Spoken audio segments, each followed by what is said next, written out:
Kenya's National Commission on Human Rights has issued a stark warning over escalating police abuses in the country.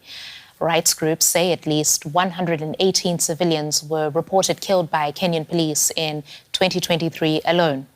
And as our correspondent Edith Kimani now reports from Nairobi, ordinary citizens are being forced to bear the lasting scars of a security system that appears to have turned against those it is meant to protect. Safe from the heat of Nairobi's Mukuru slum, a group of friends practice their game in a church recreation hall. Hesbon Bahati can't play right now. He was shot in the leg by police last October while at a national celebration. I was on the move. I was shot while my leg was, like when I was making the next move. So it was hit while on air. So by the time I was going to step down, I couldn't feel my leg. It was too heavy, and even my toes couldn't, touch the ground. So I was in shock, I was in pain, and at the same time, I was trying to figure out, is my leg gone? Bahati recorded this video shortly after he was shot. His friends didn't realize his leg was shattered. Doctors have operated 3 times, and Bahati is concerned he may never fully recover or receive justice. What is justice? Because if justice would serve me right, then it means that my limb will be healed completely. But can that happen? It can't. The 32-year-old grew up in this slum and is raising his 3 children here. As a community activist, he's had multiple run-ins with the police, and he's not alone. At a nearby community justice center, locals share similar experiences. We would rather live with the thugs that we know than the police we don't know. Yeah, and you all nodded, so that means you all agree. Yes. Data supports their concerns. A report published by a consortium of civil society groups showed 118 people in Kenya died at the hands of police in 2023 alone. Yet only 5 officers were arrested. A staggering 96% of implicated officers remain untouched and continue working freely. Monitoring the police service is a job of the oversight body, IPOA, but it has just 67 investigative officers and can only make recommendations, not launch prosecutions. I asked Emmanuel Lagat, who oversees IPOA's investigations, if it has failed. IPOA has not failed in its mandate. Currently, we have an average of 256 cases that are ongoing before court. You're talking about cases only going to the court. That is not the only avenue where cases can be resolved. There are many, many ways. Those ways include mediation between families and officers by traditional and religious leaders. They have no legal bearing. Amnesty International's Irungu Houghton argues that the police culture has not separated itself from its dark history.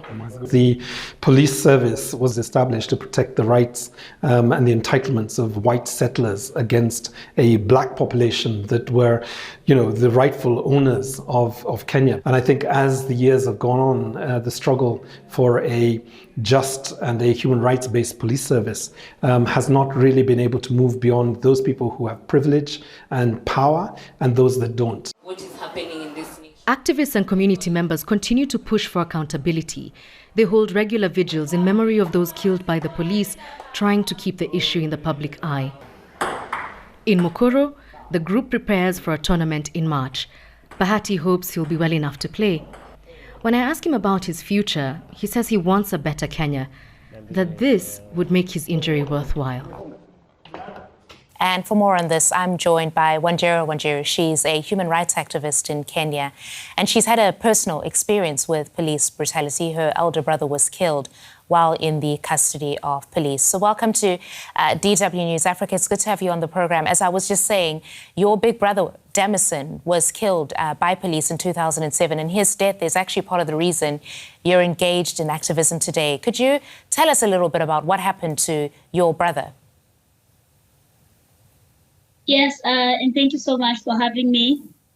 My brother Damison Irongo was one of the greatest footballers we had in our community, and it was during the 2007-2008 post-election violence in Kenya.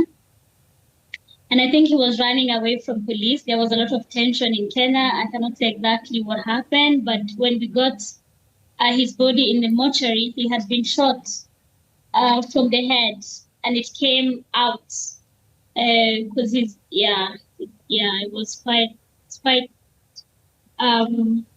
gory remembering that. But on the notification, it was reported that he had been killed by Pangani police. But my brother is just one of many. Everybody in Mathare has lost somebody to police killings. It was the normalization of these extrajudicial killings that got me and many of my comrades into the fight against extrajudicial executions.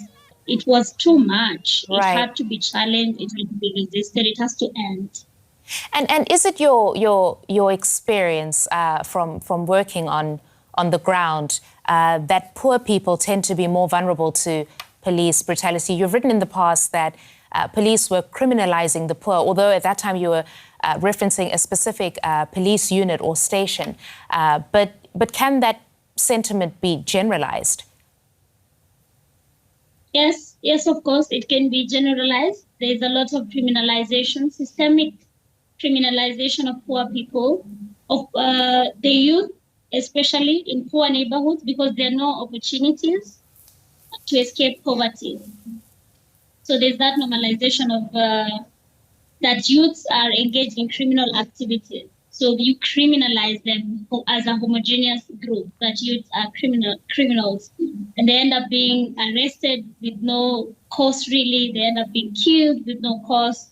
And this is why so many youths were protesting on against the finance bill when Kenyans were on the streets. It was the youths defending themselves as a constituency. Like, so many of us have gone to school, so many of us have graduated, but we are still living in poverty. We are being criminalized, we're being harassed by the police. Home no longer feels like home. So that led to the uprising. In the informal settlements, we had already started this fight against normalization of police killings. We have held so many protests in Mathare, the Saba March of Our Lives.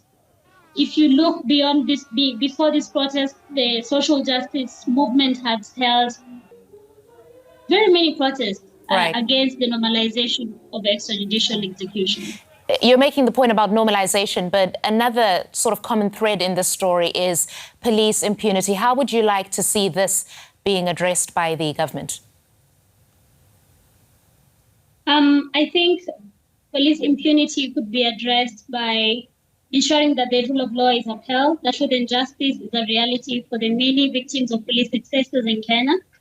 I also think we need to empower the youth to get away from crime. For example, the work we are doing with Mathare Social Justice Center on the Ecological Justice Network with the youth, bringing the youth together to encourage urban farming and climate change mitigation through greening public spaces. If the government could support the youth in doing such activities, the government could create an enabling environment to conduct businesses. So we are getting away from situations that enable impunity to thrive. I think we would move in the right trajectory. All right. Thanks very much. We appreciate you sharing your personal story and your insights with us. That is the human rights activist in Kenya, Wanjera Wanjiru. Thank you. Thank you for having me.